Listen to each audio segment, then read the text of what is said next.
अब हम भगवान शंकर के अगले ज्योतिर्लिंग श्री रामेश्वर ज्योतिर्लिंग और उसके महत्व के बारे में जानेंगे। यह ज्योतिर्लिंग तमिलनाडु राज्य के रामनाथपुरम नामक स्थान पर स्थित है। इस ज्योतिर्लिंग की स्थापना मर्यादा पुरुषोत्तम भगवान श्री रामचंद्र जी ने की थी। इसलिए इस ज्योतिर्लिंग को भगवान श्री राम जी का नाम रामेश्वर दिया गया है। जब भगवान श्री रामचंद्र जी लंका पर चढ़ाई करने के लिए जा रहे थे, तब उन्होंने इसी स्थान पर समुद्र की बालू से शिवलिंग बना करके भगवान शिव का पूजन किया था। रामेश्वरम हिंदुओं का एक पवित्र तीर्थ स्थल है।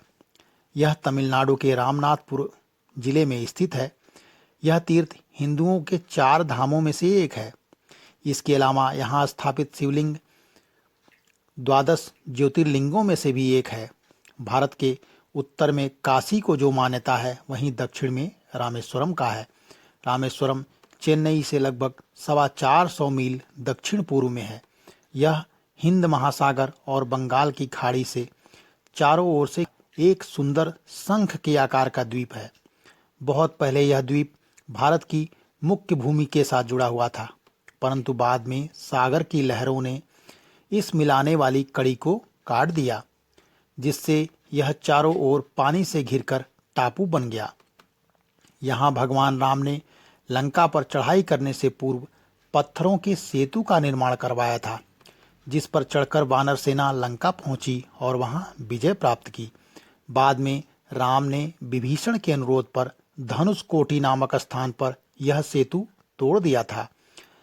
आज भी इस 30 मील अर्थात 48 किलोमीटर लंबे आदि सेतु के अवशेष सागर में दिखाई देते हैं। यहाँ के मंदिर के तीसरे प्रकार का गलियारा विश्व का सबसे लंबा गलियारा है। आइए सेतु के पौराणिक संदर्भ के बारे में जानते हैं। पूरे भारत, दक्षिण पूर्व एशिया और पूर्व एशिया के कई देशों में हर साल दशहरे और राम के जीवन पर आधारित सभी तरह के नृत्य नाटकों में सेतु बंधन का वर्णन किया जाता है।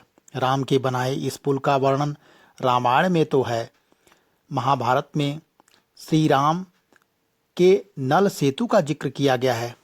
कालिदास की रघुवंश में भी इस सेतु का वर्णन है।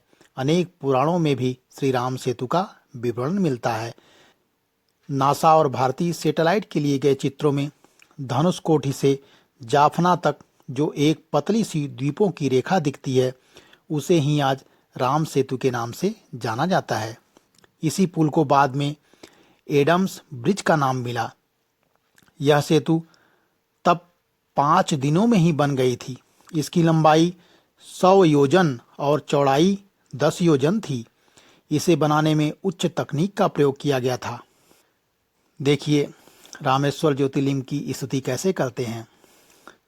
सुताम्रपर्णी जलराशि योगे निबंध से तुम विशिखर संख्ये श्रीरामचंद्रेण समर्पितं तं रामेश्वराख्यं नियतं नमामि। रामेश्वराख्यं नियतं नमामि। इसका भावार्थ है, जो भगवान श्री रामचंद्र जी के द्वारा ताम्रपर्णी और सागर के संगम पर अनेक बाणों द्वारा पुल बांधकर स्थापित किए गए हैं, उन श्री रामेश्वर को मैं नियमित रूप से प्रणाम करता हूँ। आप सभी का बहुत बहुत धन्यवाद।